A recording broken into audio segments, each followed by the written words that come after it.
ధిరిందయ్యా చంద్రం. అక్కలు చెల్లెమ్మలు, ఇక మీకు చింతవద్దు. మీ మహిళా సంఘాలు తీసుకున్న రుణాలన్నీ పూర్తిగా మాఫీ చేస్తా. మీ మహిళా సంఘాలు తీసుకున్న రుణాలన్నీ పూర్తిగా మాఫీ చేస్తా. ఇది నా హామీ.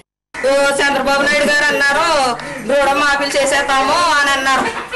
ఆయన గెలిస్తే రుణమాఫీలు చేసేస్తానని ఇప్పుడు నోటీసులు పంపారు. మీకు డ్వాక్రా మాఫీలు చేసేస్తాం, మీకు ఏం భయం లేదు, మీరు కట్టక్కర్లేదు అని ఎన్నోసార్లు రోజా తిరిగేసుకోవడం చీడీలు ఎత్తి.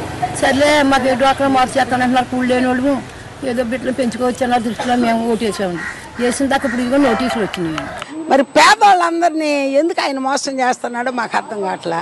మరి వాళ్ళు చెయ్యాలని చేస్తున్నారా, లేకపోతే నాకు ఒక పదవి వచ్చింది ఇంతే చాలు మళ్ళీ చేయలేను కానీ నేను ముఖ్యమంత్రిని మళ్ళీ కాలేను, ఈ ఒక్కసారే కదా నాకు అవకాశం అని విర్రవీగుతున్నాడో ఏమని తెలియట్లేదు. కానీ ఆ ప్రజలకు న్యాయం చేయన్నాడు.